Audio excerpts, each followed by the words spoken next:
हाँ जी।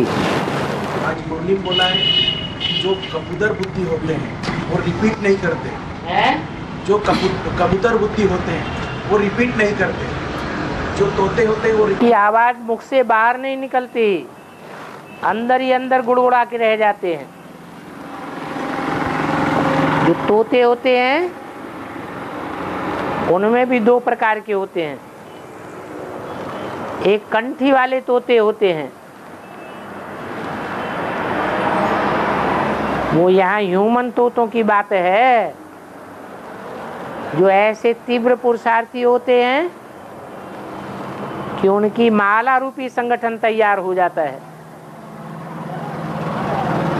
जिन आत्माओं की सेवा करते हैं उनका संगठन तैयार हो जाता है। और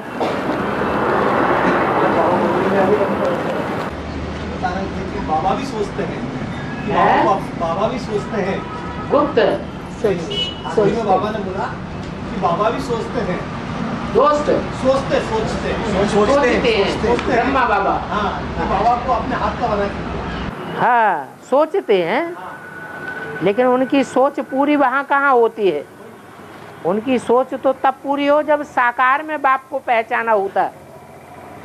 उन्होंने तो साकार में आए हुए बाप को पहचाना ही नहीं, इसलिए सोचते हैं।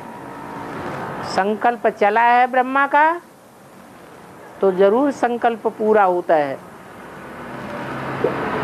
सूक्ष्म वतनवासी बन जाते हैं, फिर वो देव आत्माएं हैं जो फरिश्ता से देवता बनती हैं। ब्राह्मणों के हाथ का बना हुआ भोजन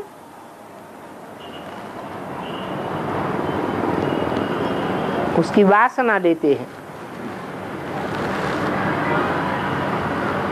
और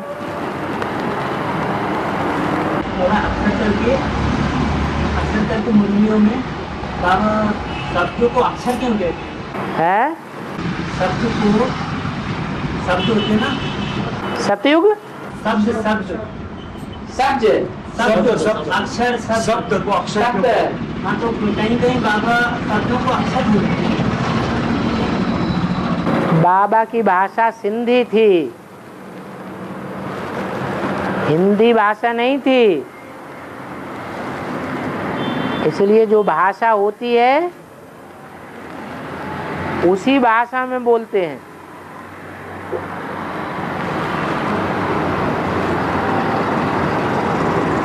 वो शब्दों में और अक्षरों में अंतर नहीं।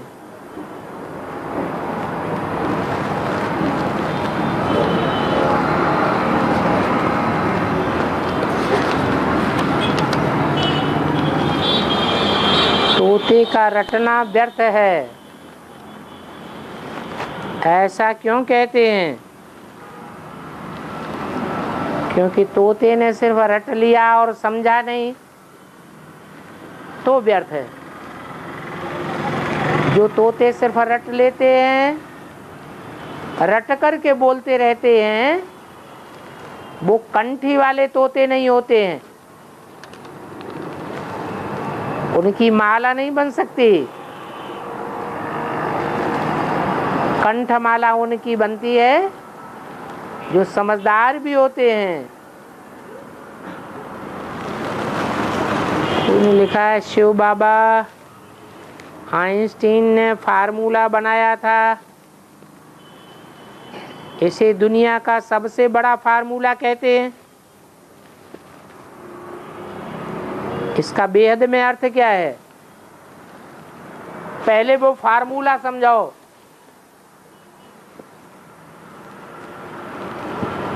जो फार्मूला लिखा है E = mc2, इसका अर्थ समझाओ। हद के फार्मूले का तो अर्थ समझाओ, फिर बेहद के फार्मूले का अर्थ बताएं।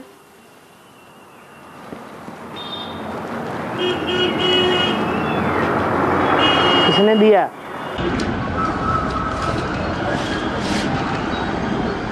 बाकी बाबा इसका मतलब होता है है equal to mass into energy is equal to mass mass mass द्रव्यमान वेट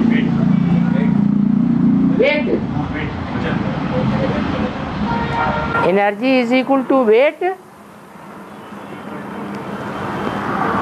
एंड बाबा सी का मतलब याद नहीं आ एम सी लिखा है E is equal to M C हाँ स्क्वायर।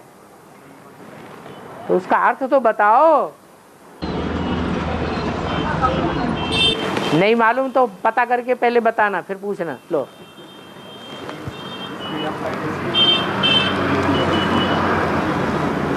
और बाबा वो 8 क्वेश्चन है, ब्रह्मा कुमारियाँ बताई नहीं तो हम बताएंगे। बताएंगे, गे शब्द हटा दो।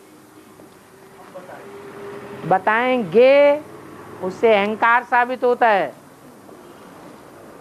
सिर्फ इतना ही काफी है। ब्रह्मा कुमारियां बताएं नहीं तो हम बताएं। हाँ बाबा सवाल है, अनेक मठपंथों के द्वारा गीता की 108 टीकाएं हो चुकी है, तो ब्रह्मा कुमारी ज्ञान के अनुसार गीता की टीका क्यों नहीं हो सकती? हाँ हो सकती है। तो इसमें बाबा ये संस्कृत की गीता की टीका करने जो श्लोक है उसकी टीका करना है कि कोई चैतन्य गीता की बात है? चैतन्य गीता कौन सी है? चैतन्य गीता के श्लोक कौन से हैं? हैं? चैतन्य गीता के एक श्लोक का नाम बताओ।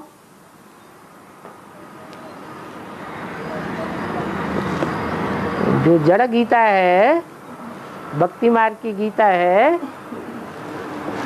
सभी मठ पंथ वालों ने अपने अपने तरीके से उसके अर्थ कर दिए हैं। वो मठ पंथ तो झूठा रास्ता दिखाते हैं, शिव बाबा तो सच्चा रास्ता बताते हैं ना।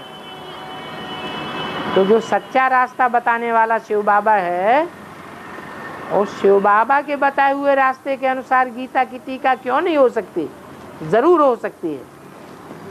यज्ञ के आदि में जब गीता के अर्थ बैठ सुनाते थे तो सच्चा सुनाते थे या झूठा सुनाते थे? है? सच्ची बात सुनाते थे। जो आदि में वो ही फिर अंत में प्रत्यक्ष होगा। क्या बाबा अल्पकाल का सुख लंबा दुख देकर जाता है? ठीक बात है, सही है। हद में भी जो अल्पकाल का सुख है, अल्पकाल का सुख जो है वो खींच के लिया जाता है,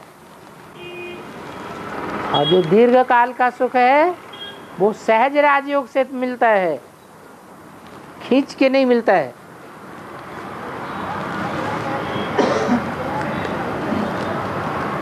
जो खींच खींच के प्राप्ति होती है उससे रिजल्ट में दुख प्राप्त होता है।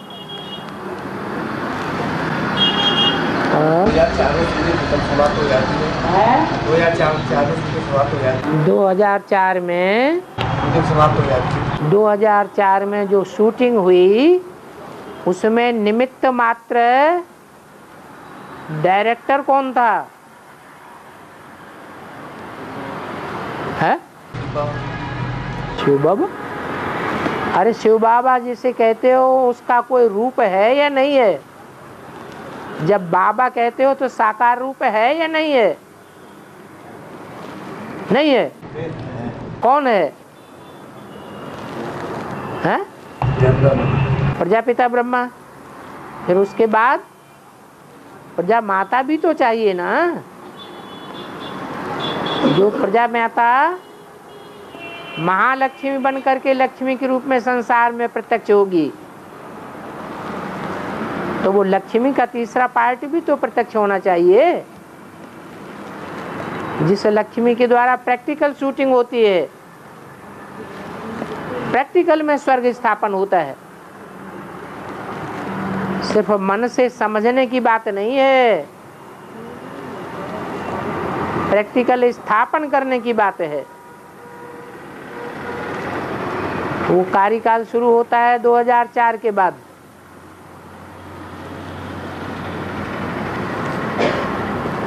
वो भी 30 साल का है। ब्रह्मा द्वारा भी 30 साल कार्य चला, शंकर द्वारा भी 30 साल कार्य चला। ये 100 साल बांटे हुए हैं। रावण का दहन होने की प्रथा है, रावण को जलाते हैं। तो कंस और हिरण्याकश्यप के दहन की कथा क्यों नहीं है?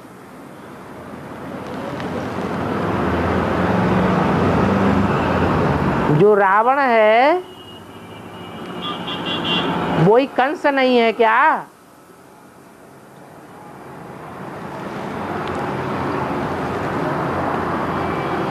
जो रावण है वो हिरण्याकश्यप नहीं है क्या अपने को भगवान कहने वाला? तो रावण कहो, हिरण्याकश्यप कहो, कंस कहो, ये कब की कथा है? किस समय की यादगार है? संगम युग की ही तो बातें हैं। एक ही कथा को उन्होंने अलग अलग रूपों में शास्त्रों में दिखाई दी है। और चौथे प्रश्न में कहा गया, बाबा ने कहा जो सर्विस करते हैं उन्हें प्राइज मिलता है। जो सर्विस करते हैं उन्हें प्राइज मिलता है। क्या मिलता है? प्राइज मिलता है। हाँ, तो वो सबसे बड़ी सेवा क्या होगी? सबसे बड़ी सेवा ये होगी कि मैं शांति स्थापन कर दो, सारी दुनिया में शांति स्थापन हो जाए, कोई भी आत्मा अशांत न रहे, सब शांत हो जाए, तो तुमको विश्व की बादशाही की प्राइज मिल जाएगी। जैसे कहते हो ब्रह्मा कुमारियां बताएं, नहीं तो हम बताएं। ऐसे ही तुम नहीं लेोगे तो कोई दूसरा ले जाएगा। और बाबा ने बोला है एरोप्लेन जब डूबता है तो आसपास के चलते घुस पड़ते हैं, सब लूट ले जाते हैं। सब लूट के ले जाते हैं आसपास वाले।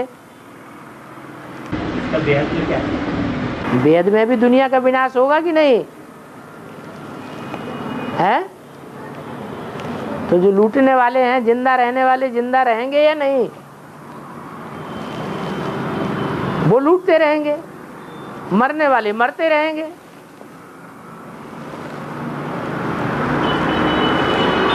और रामायण में बाबा विभीषण ने सत्य राम का साथ दिया, तो कहते हैं कि घर का बेदी लंका ढाए है। तो ये विभीषण ने सही किया था या गलत?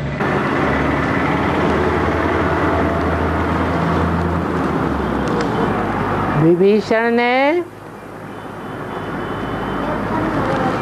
आत्माभिमानी होकर के काम किया या कुंभकर्ण की तरह देह अभिमानी होकर के काम किया? कुंभकर्ण ने अपने कुल की लाज रखी, तो कुल की कहानी रखना ये देह अभिमान की बात है या आत्माभिमान की बात है?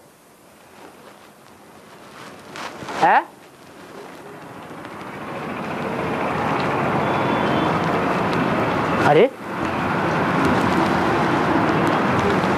कुंभकर्ण ने राम का साथ नहीं दिया, किसका साथ दिया? रावण का साथ दिया। जबकि वो कहता था कि राम सच्चा है और मेरा भाई रावण झूठा है, फिर भी साथ किसका दिया? रावण का साथ दिया। तो कुल का कनेक्शन देह से होता है या आत्मा से होता है? देह से होता है। वो देहवान की तरफ गया, इसलिए रावण को सहयोग दिया। और विभीषण आत्मा अभिमानी था, उसने कुल की कहानी को नहीं देखा।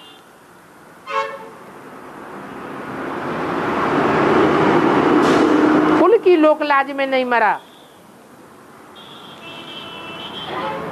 भगवान बाप का सहारा लिया और साथ दिया, तो कौन ऊंचा हुआ है? विभीषण ही ऊंचा हुआ। उसने संगम युग में ही राजाई प्राप्त कर ली।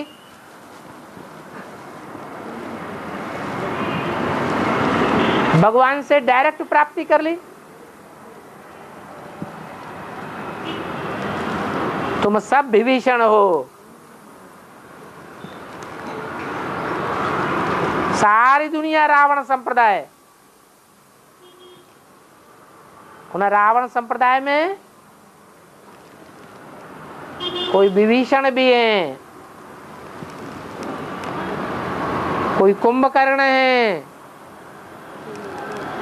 कोई रावण के रूप है, परंतु तुम्हारी कैटेगरी क्या है? तुम पहले ब्रह्मा कुमार थे या नहीं थे? फिर अपने कुल का नाम बाला किया, या कुल खेल खलास कर देते हो?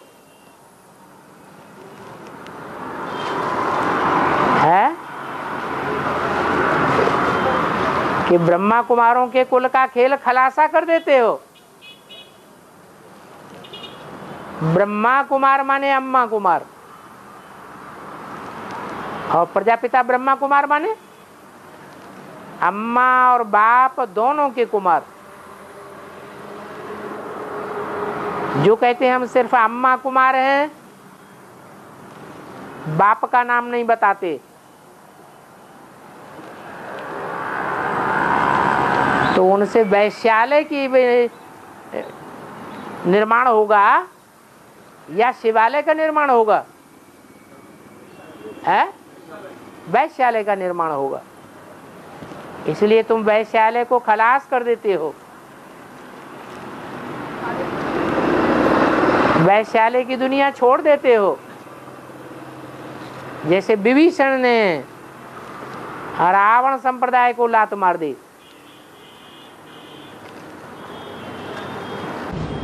विभीषण का अर्थ क्या है? वी माने विशेष, भीषण माने भयंकर। बाहर का आदमी ज्यादा भयंकर होता है या अंदर का दुश्मन ज्यादा भयंकर होता है? तो ब्रह्मा कुमारियों के लिए बाहर की दुनिया वाले, बाहर की दुनिया मठपंथ संप्रदाय वाले ज्यादा भयंकर साबित हुए, या जो ब्रह्मा कुमार कुमारी निकलते हैं अंदर से वो ज्यादा भयंकर साबित होते हैं? है जो अंदर से निकले हैं विभीषण, और ब्रह्मा कुमारों के लिए बहुत खतरनाक हैं।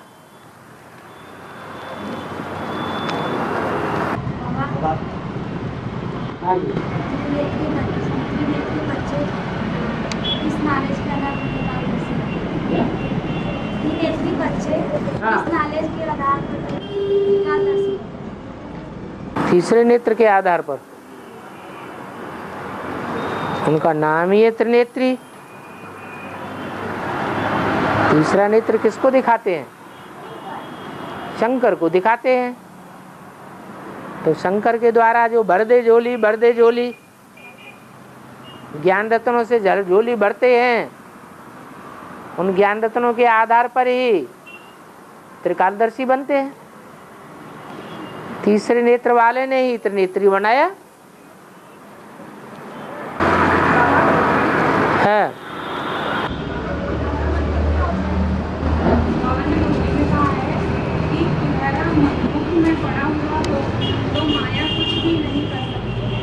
मुलहरा का मतलब कोई भी चीज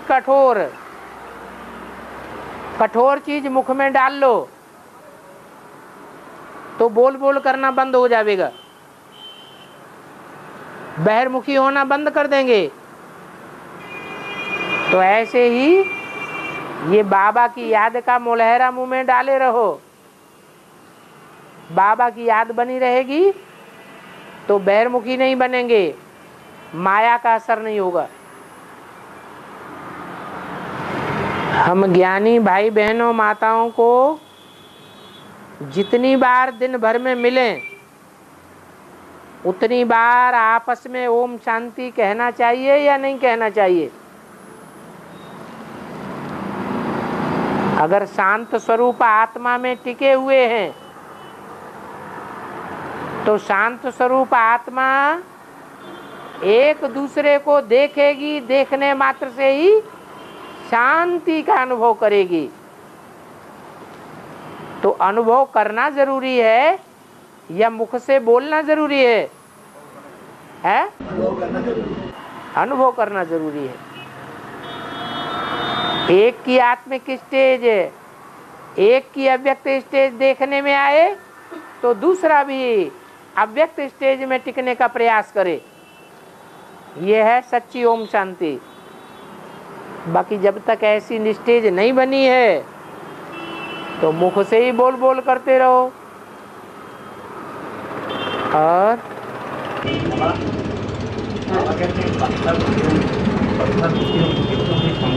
लेकिन समझेंगे। हाँ बाबा कहते हैं पत्थर को मैं पारस बुद्धि बनाता हूँ। हाँ, ये कब बनेंगे पारस?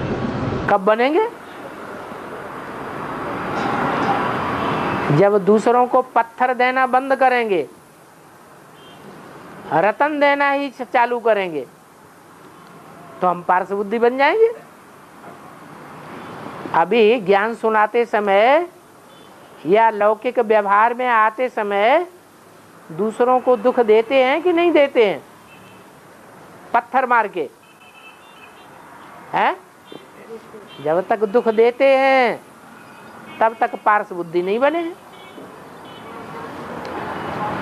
और संगम युग में बाबा, संगम युग में ज्ञान में आने के बाद गरीबी का जीवन है, गरीबी वाला जीवन है, कुमार कुमारी वाला जीवन है। विधवा वाला जीवन वरदान है या अभिशाप? इसको वरदान कहेंगे या अभिशाप? कुमारियों वाला जीवन अभिशाप नहीं है।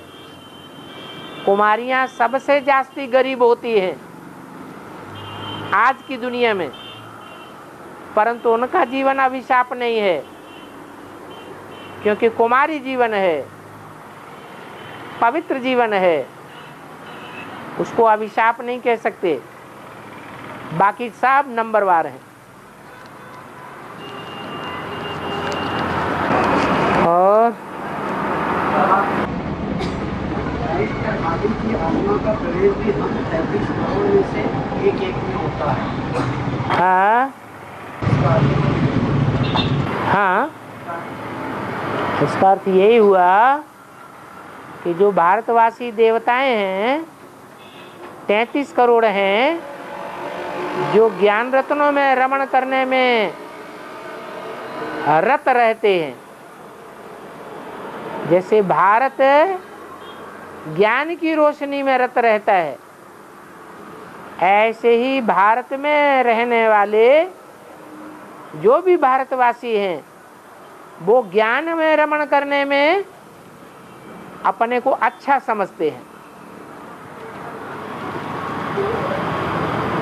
ऐसे जो भारतवासी हैं वो लंबी आयु वाले होते हैं। उनकी आत्मा की आयु जैसे कि लंबी हो गई। जो दूसरे धर्म वाले हैं कम आयु वाले हैं। तो पहले पतित कौन बनेंगे? लंबी आयु वाले पतित बनेंगे या छोटी आयु वाले पतित बनेंगे? जो लंबी आयु वाले पहले पतित बन जाते हैं उनमें ऊपर से आने वाली छोटी आयु वाली आत्माएं जो कम जन्म लेती हैं वो प्रवेश करती हैं।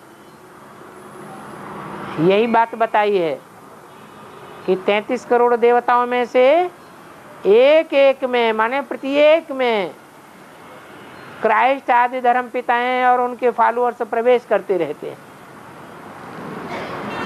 दूसरों में प्रवेश नहीं करते हैं। प्रवेश करने का काम पावरफुल आत्मा का है या कमजोर आत्मा का है? पावरफुल आत्माएं प्रवेश करती हैं। बाबा, लकीर का फकीर बनने वाली बात है कि जो यज्ञ में जो श्रीमत मिलती है, श्रीमत की लकीर का फकीर बनना चाहिए कि अपनी बुद्धि चलाना चाहिए?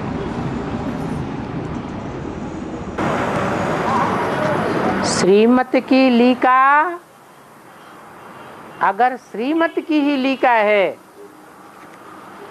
उसमें और मत की लीक नहीं मिक्स की गई है, तो वो सच्चाई की लीका है या झूठा है? जैसे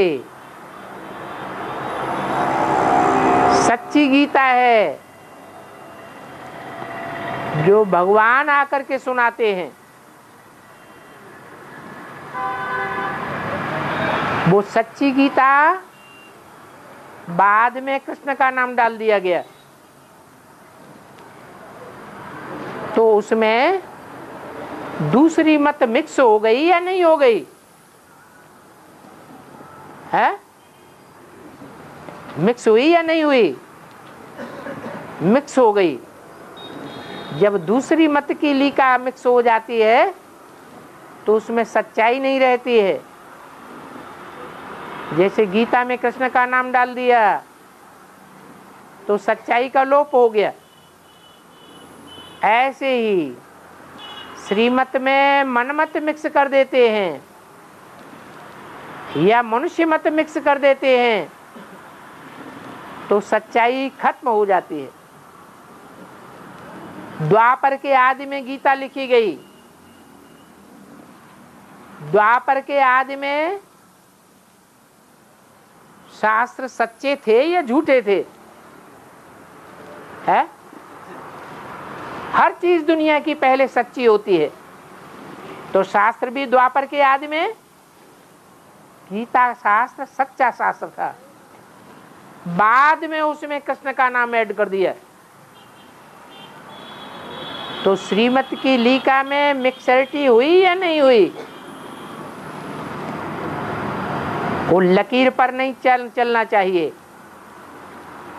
अगर सच्ची लकीर है तो पत्थर की लकीर हो जाती है, उसे कहते हैं ब्रह्मम वाक्यम जनार्दनम, वो ब्रह्म वाक्य है, उसे पलटा नहीं जा सकता। शास्त्रों को तो पलटा गया है, भगवान आते हैं तो सब शास्त्रों को झूठा साबित कर देते। सब ने अपने अपने अर्थ बैठ बनाए हैं, गीता की लीका को झूठा कर दिया।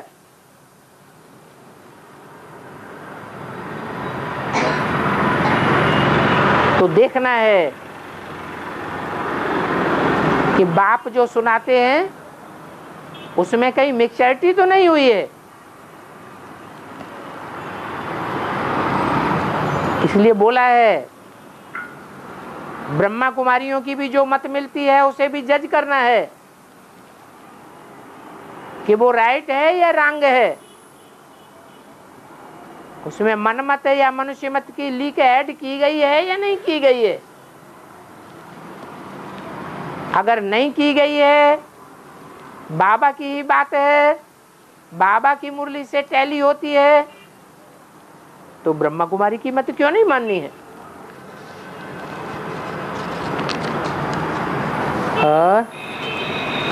बाबा,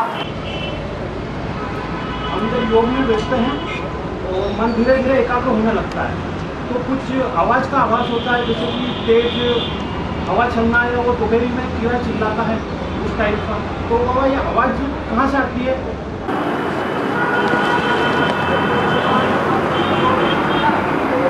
जो भी रुद्रमाला के मणके हैं उनकी मिसाल रुद्राक्ष से दी जाती है। रुद्राक्ष के जो भी मणके होते हैं कोई में 1 मुख, कोई में 2 मुख, कोई में 4 मुख, कोई में 8-10 मुख भी,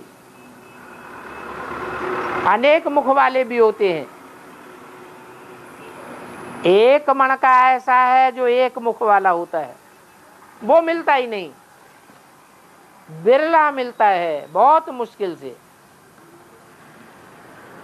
तो 1 मुख वाला तो हो गया जिसमें शिव बाबा ही प्रवेश करते हैं। बाप दादा के अलावा कोई आत्मा प्रवेश नहीं कर सकती। बाकी जो मणके हैं उनमें टाइम टू टाइम कोई न कोई आत्माएं प्रवेश करती रहती हैं।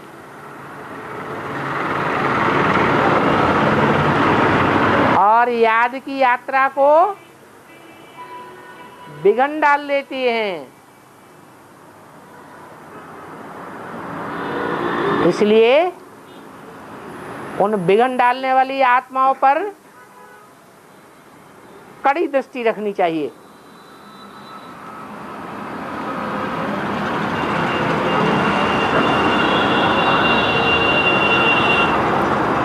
कोई को आवाज आने लगती है, कोई का माथा ही भारी हो जाता है,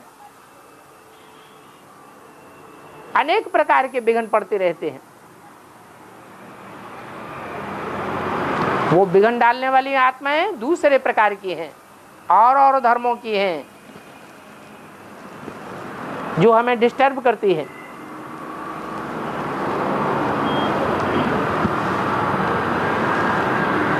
और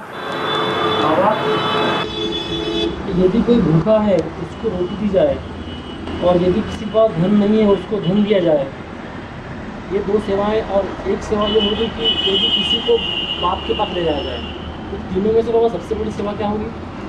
बाप के पास ले जाने से वो समझेगा बाप है। जैसे संदेश देना, भट्टी करवाना। हाँ, संदेश दिया वो तो ठीक है,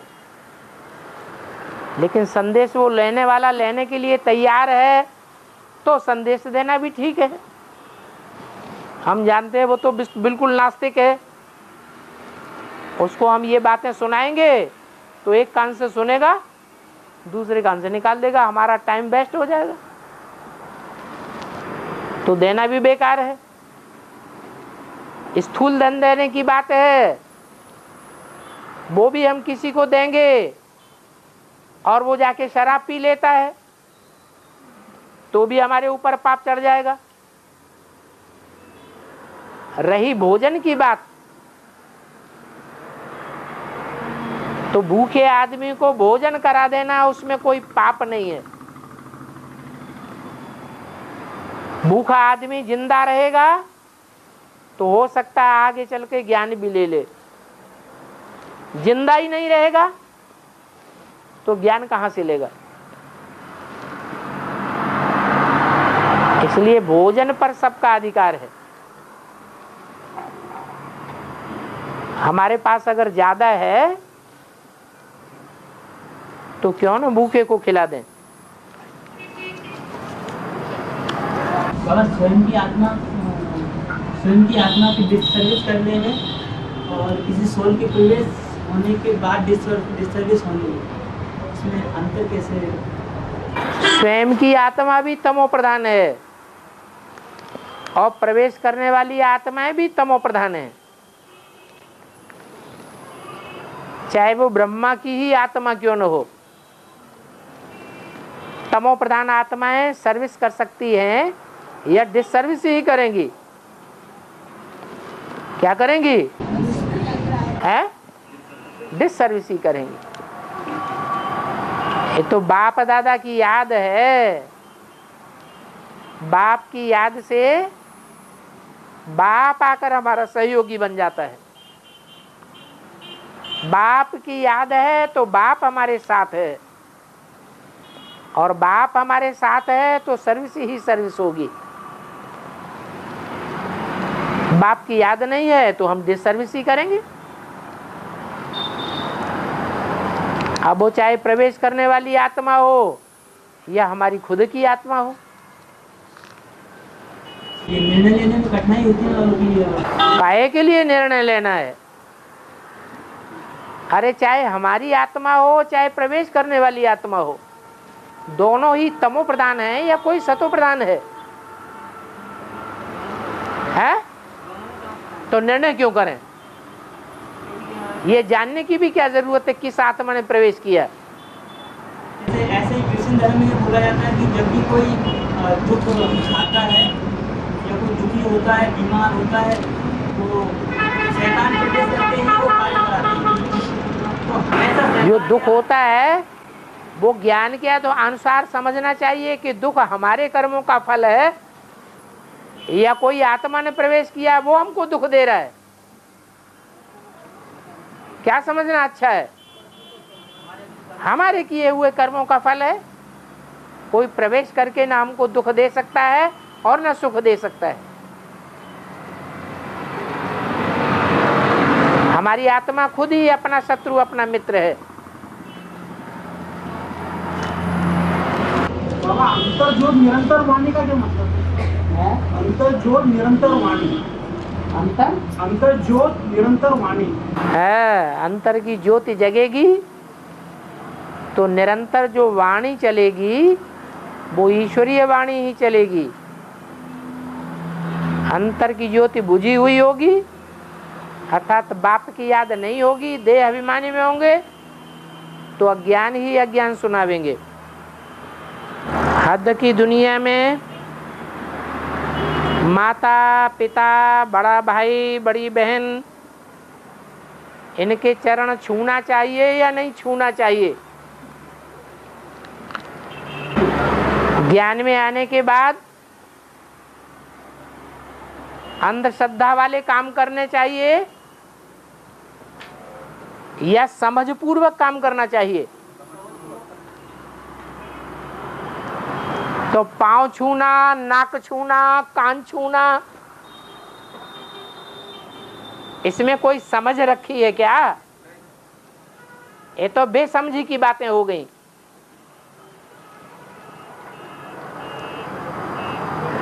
आगे से पांव छू लिया, जिसका पांव छुआ वो आगे बढ़ गया, पीछे से गाली दे, हंस साले नहीं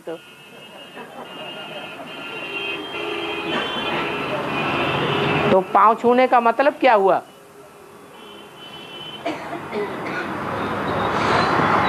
इसलिए वो काम करना चाहिए जिसमें बुद्धि का तर्क काम करता हो। समझ पूर्वक कर्म करना वो ही ज्ञान है। बेसमझी से काम करना वो अज्ञान है। बाकी घर परिवार में हम अधीन हैं,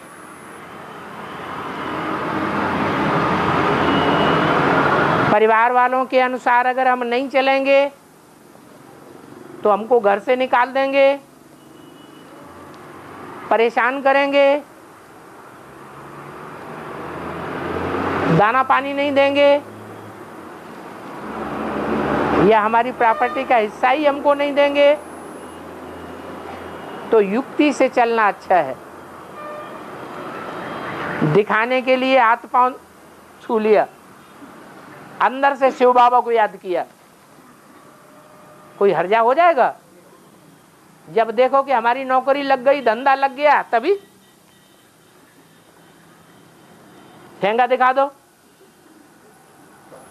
क्या कर लेंगे?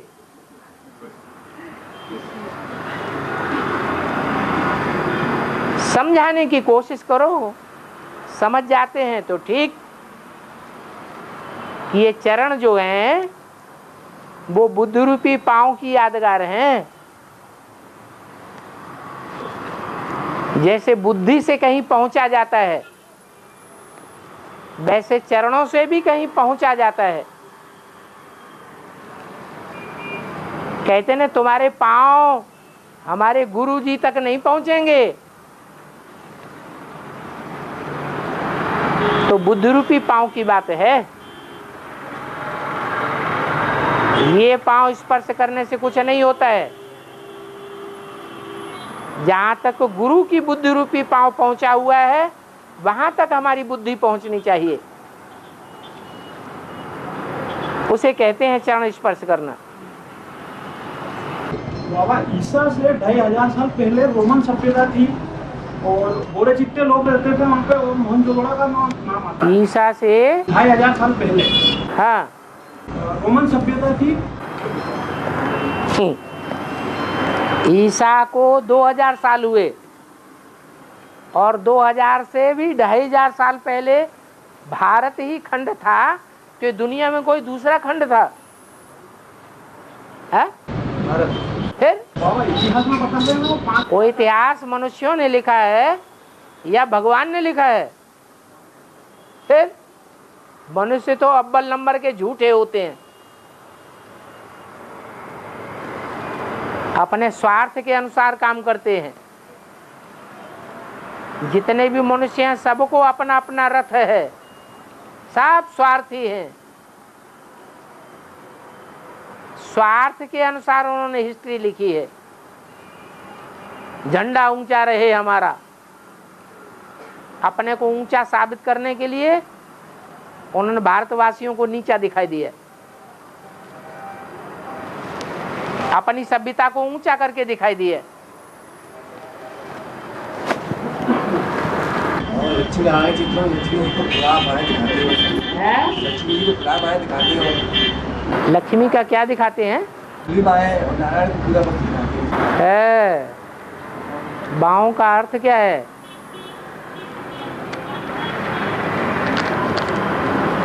बाह का क्या अर्थ है? देश से बाहर है इसलिए है? अपने देश से बाहर है अफ्रीका, उसके बाद बाह माने भुजा। जो भुजाएं हैं वो अधूरी हैं और नारायण की भुजाएं पूरी हैं। माना जो अधूरी भुजाएं हैं वो पूरा सहयोग दे सकेंगी या अधूरा सहयोग दे सकेंगी? अधूरा ही सहयोग देती हैं। जो नारायणी है, लक्ष्मी है, वो ज्ञान का भी सहयोग लेती है और देती है, या सिर्फ पवित्रता का ही सहयोग लेती देती है? प्योरिटी का सहयोग लेती देती है। उसके साथी भी ऐसे ही होते हैं, उनमें ज्ञान नहीं होता है। और बाबा ने मुरली में बोला है दूसरे के शरीर में प्रवेश कर। अरे बच्चे को भी बोलने दो। बाबा ने मुरली में बोला है जो सन्नों के उनके ऊपर जन्म जन्मांतर का पाप है, तो दोनों के उनके ऊपर जन्म जन्मांतर का पाप नहीं है। जो सन्नों के उनको जन्म जन्मांतर का पाप है, मुरली के ऊपर नहीं क्या जन्म जन्मांतर का पाप, ऐसा पूछ रहा है। ऐसा तो कुछ नहीं। नहीं, जो सन्मुख है उनको जन्म जन्मांतर का पाप है। सन्मुख है उनको जन्म जन्मांतर का पाप। हाँ, और जो सन्मुख नहीं होते उनको जन्म जन्मांतर का पाप नहीं होता। ऐसी तो कोई बात नहीं बाबा ने तो बोला है सन्मुख है उनके ऊपर जन्म जन्मांतर है। फिर दोबारा पढ़ लेना, तुमने कुछ गलती की है पढ़ने में। चाहे सन्मुख हो और चाहे विमुख हो, दोनों में से कैसी भी आत्मा हो, जन्म जन्मांतर के पाप तो सभी के हैं। हाँ, ये जरूर है कि सन्मुख मेरे जो आता है वो प्राप्ति ज्यादा करता है, उसके जन्म जन्मांतर के पाप भस्म हो सकते हैं। जो आत्माएं मेरे सन्मुख नहीं पहुंच पाती उनको सन्मुख ज्ञान प्राप्त नहीं होता है, थ्रू दूसरों के द्वारा प्राप्त होता है। तो दूसरों के द्वारा जो ज्ञान प्राप्त होगा उसमें मिक्सचरिटी होगी या नहीं होगी? है, मिक्सचरिटी हो जाएगी। जो मिक्स हुआ ज्ञान है वो डबल लकीर हो जाती है, श्रीमत की लीका के ऊपर दूसरी लीका खिंच जाती है। इसलिए जन्म जन्मांतर के पाप उनके भस्म नहीं होते हैं, और जो मेरे सन्मुख हो जाते हैं उनके जन्म जन्मांतर के पाप भस्म हो जाते हैं। चाहे वो याद से भस्म हो, चाहे वो रोग से भस्म हो, और चाहे वो धर्मराज की सजाओं से भस्म हो, इसी जन्म में सारे पाप भस्म हो जाएंगे जो मेरे सन्मुख हो जाते हैं। दूसरे के शरीर में प्रवेश कर उन्हें भी ब्रह्मा की तरफ कर्तव्य करना है। हाँ जी, इसके लिए तुम्हारे लिए कहा। बाबा बाबा मुरली के अंत में बोलते हैं, ये मुरली है 1668 की, उसमें बाबा ने बोला है रूहानी बाप रूहानी बच्चे। बाबा मुरली के आरंभ अंत में क्यों कहते हैं? मुरली है 1668 की। अरे कोई भी तारीख की हो। हाँ, और रूहानी बाप रूहानी बच्चे बाबा मुरली के आरंभ और अंत में क्यों कहते हैं? इसीलिए कहते हैं कि आदि मध्य और अंत तुम्हें रूह याद रहे। देवान में होकर के मुरली न सुने, कौन सी स्टेज में बैठ करके मुरली सुने? देही अभिमानी बन करके मुरली सुने, आत्मा अभिमानी बन करके सुने। देवान में रह करके मुरली सुनेंगे तो कुछ भी बुद्धि में बैठेगा नहीं। और बाबा कई बच्चे ऐसे हैं जो बाबा का समय वेस्ट करते रहते हैं, कुछ भी पूछते रहते हैं, उत्तर भी पता नहीं है, क्या करते रहते हैं? कुछ भी पूछते रहते हैं। क्या कुछ भी पूछते रहते हैं। कुछ भी पूछते रहते?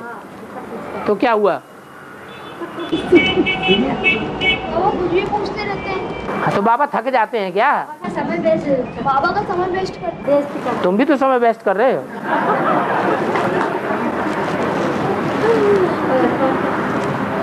और बाबा निश्चय माने जन्म है, निश्चय माने जन्म है माना मृत्यु। तो निश्चय अनिश्चय के चक्र में हर आत्मा ये चलती रहती है। निश्चय अनिश्चय के चक्र में जैसे ब्रह्मा की आत्मा भी घड़ी घड़ी आती रहती है और बाकी आत्माएं भी आती ही रहती हैं।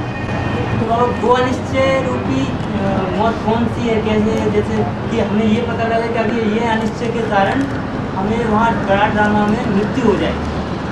क्या माने यहाँ पे ऐसा कौन सा जो अनिश्चय हुआ जिसके कारण विराट ड्रामा में जो जन्म में हमारी मृत्यु हो जाएगी? अनिश्चय हो गया, बाप को भूल गए माने मृत्यु हो गई। बाप के बच्चे नहीं रहे, दूसरे बाप के बच्चे बन गए। बाप का ज्ञान सुन रहे हैं, सुनते सुनते कोई बात पर संशय आ गया और दूसरे ने हमको जो बात सुनाई वो अच्छी लग गई, बाप को छोड़ दिया और दूसरे की बातें सुनना शुरू कर दिया।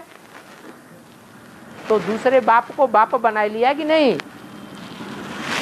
मर गया। जन्म तो 84 होना। हाँ, तो निश्चय अनिश्चय पता नहीं कितनी बार आता रहता है। सबसे ज्यादा निश्चय अनिश्चय का चक्र ब्रह्मा को चलता है। अब कोई भी नंबर का ब्रह्मा हो, प्रजापिता ब्रह्मा को छोड़ करके, ऐसे बाकी सभी ब्रह्मा हैं। सबकी आत्मा ब्रह्मा विष्णु शंकर का पार्ट बजाने वाली है, लेकिन नंबरवार हैं या अव्वल नंबर हैं?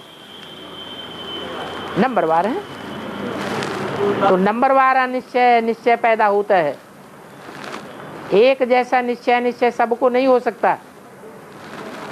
जो और धर्मों में जाने वाले हैं वो ज्यादा बुद्धिमान होते हैं या कम बुद्धिमान होते हैं? है नहीं। जो विदेशी हैं वो ज्यादा बुद्धिमान होते हैं या कम बुद्धिमान होते हैं?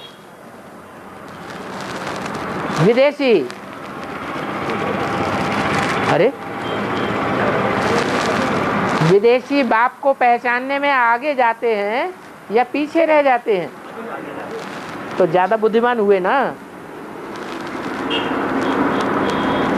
विदेशियों को अनिश्चय कम आता है और जो स्वदेशी हैं उनको अनिश्चय जास्ती आता है। बाकी आत्मा को इतना बार निश्चय आता है तो वो सबसे जास्ती 84 जन्म लेती है। और सिर्फ 84 बार ही अनिश्चय नहीं आता, बहुत बार अनिश्चय आता है। जितनी बार भी अनिश्चय आता है उसमें टोटल अनिश्चय होता है कि नहीं, कि एक जैसा होता है। अभी संशय पैदा हुआ, संशय पैदा होने के तुरंत बाद अनिश्चय आ जाता है या टाइम लगता है? टाइम लगता है। जब दूसरी तरफ विश्वास बैठ गया, दूसरी तरफ निश्चय बैठ गया, फिर इसको छोड़ दिया, लात मार दी। जैसे बाबा कहते हैं उन गुरुओं को मारो गोली, तो वैसे ही उन गुरुओं की जगह बाप को मार दी गोली। अनिश्चय बैठ गया, दूसरा बाप बना लिया, दूसरे बाप के घर में जन्म ले लिया। और ज्ञान में चलते चलते भी आत्माएं भूलें करती रहती है। ज्ञान में चलते चलते भी आत्माएं भूलें करती रहती है। हाँ, और एक भूल ऐसी होती है जो बाप को छोड़ करके ही चले जाते हैं या अनिश्चय ही हो जाती है। हाँ, तो पूरे ही हो गए, वो ही मर गए। हाँ, फिर इस अनिश्चय का क्या परिणाम निकलता है? है ये जो अनिश्चय का चक्र चलता है ज्ञान में रहते हुए, चलता नहीं है क्या? हाँ, फिर इसका क्या रिजल्ट मतलब क्या है? ड्रामा में इसका क्या परिणाम देखने को मिलता है? वो दुनिया में जीते जी कोई मरते नहीं रहते हैं, जिंदा हैं फिर भी मरे हुए की तरह चलते हैं। जिंदगी में फैसला ही नहीं कर पाते कि हम क्या करना है क्या नहीं करना है। मुर्दा होकर के चल रहे हैं। 4 सब्जेक्ट में मुख्य सब्जेक्ट है याद, तो दूसरे नंबर का सब्जेक्ट कौन सा है?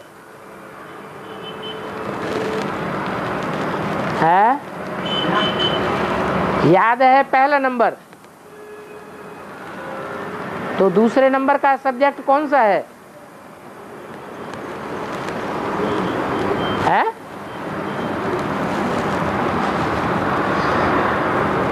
अरे दूसरे नंबर का है ज्ञान। ज्ञान होगा, जानकारी होगी तो ही तो बाप को याद करेंगे। अगर जानकारी नहीं है, ज्ञान ही नहीं है, तो बाप को याद कैसे करेंगे? भोजन खाना ही जरूरी है कि पानी पीना भी जरूरी है? पानी पीना ज्यादा जरूरी है, भोजन छोड़ दें?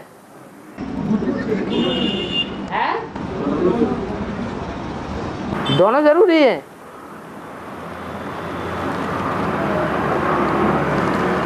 ज्यादा जरूरी कौन सा है?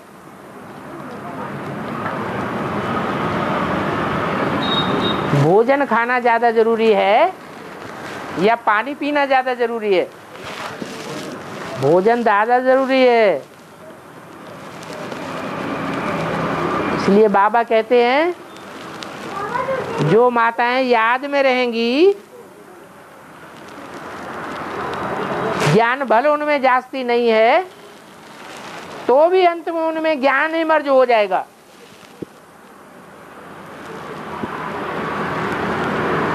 क्योंकि जो भी हम भोजन खाते हैं उसमें कुछ न कुछ पानी का अंश होता है या नहीं होता है? होता है। त्रिमूर्ति का एक्यूरेट चित्र निकालने की बात आती है। तो यज्ञ के आदि में जब त्रिमूर्ति चित्र बनाया गया तो बाबा ने संदेशी द्वारा वो चित्र बनवाया। हाँ, तो अभी एक्यूरेट चित्र निकालने की जब बात आती है, हाँ, वो था साक्षात्कार के आधार पर बनाया हुआ चित्र।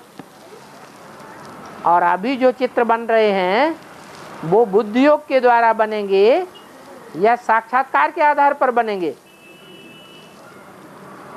तो ज्यादा सच्चे कौन से होंगे? बुद्धि योग से ज्यादा सच्चे होंगे। तो ये बनवाया तो बाबा ने ही था। बाबा ने बनवाया, लेकिन टाइम कौन सा था? उस समय सारा ज्ञान का राज खुला हुआ था या भक्तों के लिए ज्ञान दिया जा रहा था? भक्त आत्माओं को ज्ञान दिया जा रहा था। साक्षात्कार करने वाली आत्माओं की बहुतायत थी। उस समय ज्ञानी तो आत्मा यज्ञ में नहीं थी।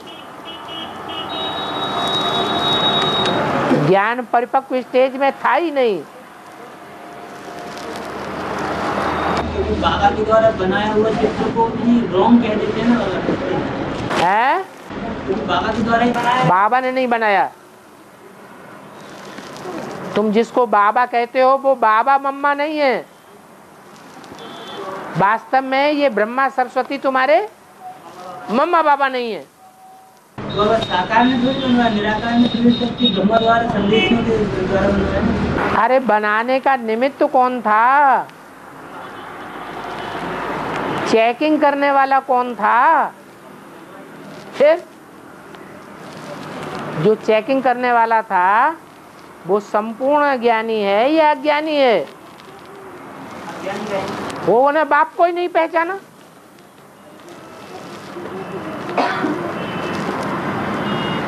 त्रिमूर्ति में ब्रह्मा का चित्र रख दिया है। चेहरे को ध्यान से देखो, जो ब्रह्मा का चेहरा सो विष्णु का चेहरा सो शंकर का चेहरा, तीनों का चेहरा एक ही। तो भक्ति मार्ग में भी क्या करते हैं? त्रिमूर्ति ब्रह्मा कह देते हैं। तो रंग हो गया ना। जिसने बाप को ही नहीं पहचाना वो त्रिमूर्ति का चित्र असली कैसे बनावेगा?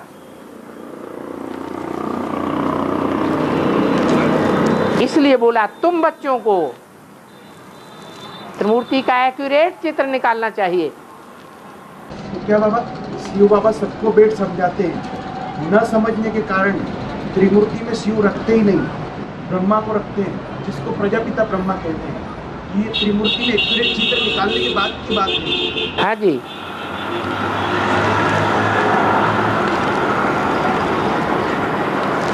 अभी बाबा ये ब्रह्मा के स्थान पर जगदम्बा को रखना चाहिए, विष्णु के स्थान पर वैष्णो जी को, और शंकर के स्थान पर प्रजापिता को है जो एक्यूरेट चित्र निकलेगा बुद्धियों के द्वारा।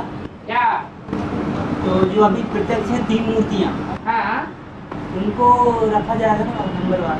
हाँ तो अभी जो ब्रह्मा को बिठाया गया है, हाँ उसके स्थान पर जो आदि ब्रह्मा है जगदम्बा, हाँ, उसको बिठाया जाएगा। ब्रह्मा की जगह पर, ब्रह्मा की जगह पर जगदम्बा को बिठाया जाए। हाँ, और विष्णु के स्थान पर जो वैष्णवी है ऐसा, हाँ, और जहाँ शंकर बैठा हुआ है, हाँ, वहाँ पे प्रजापिता को, वो तो है ही, शंकर और प्रजापिता अलग अलग है क्या? एक ही है। हाँ। यही एक्यूरेट है। वर्तमान में 3 कौन है जो विश्व विजय करके दिखलावे?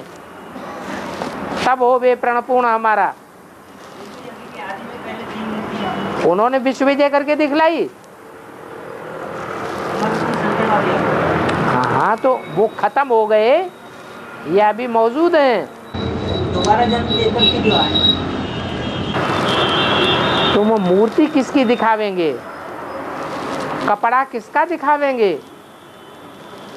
शरीर रूपी वस्त्र किसका दिखावेंगे?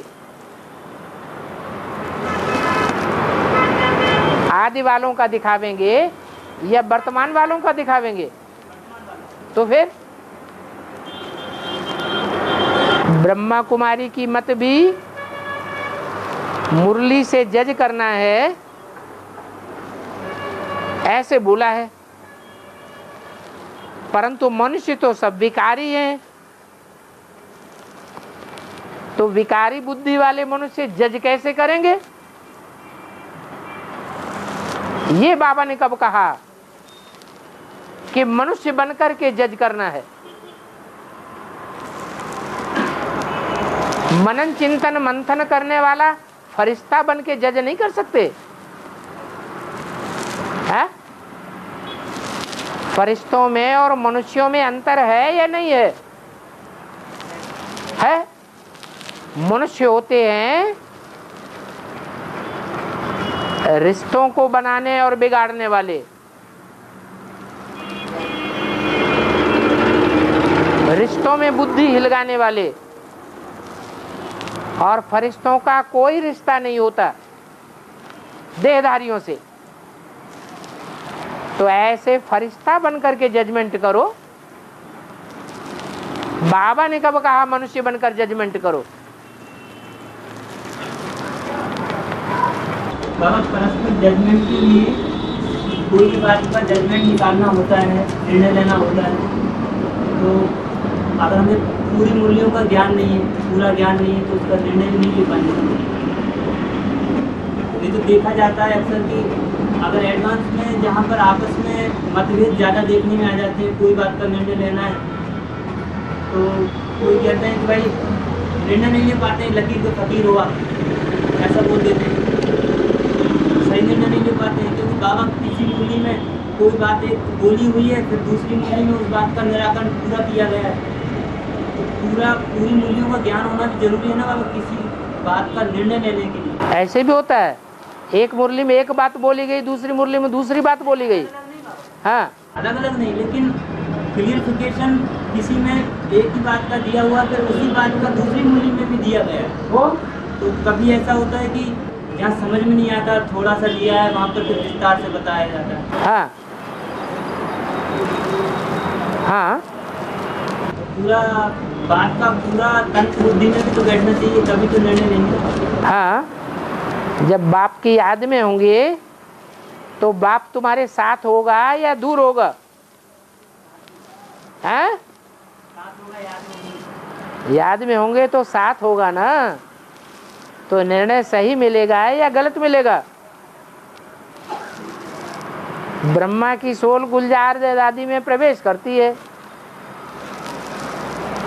तो जो भी बातें बोलती है वो शिव की याद में रह करके बोलती है या मनमत पर बोलती है? याद में रहने से जो भी वाक्य निकलेंगे वो सच्चे निकलेंगे। इसलिए एक भी महावाक्य अव्यक्तवाणी का मुरली के महावाक्यों को काटता नहीं है। नहीं तो दो मनुष्यों की बातें एक दूसरे को काटने वाली जरूर बन जाती हैं।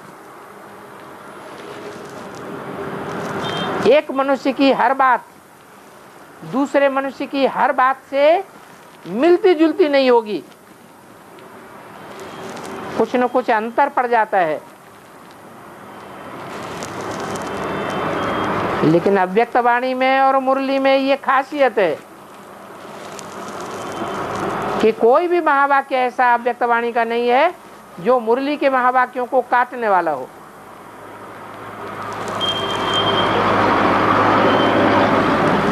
और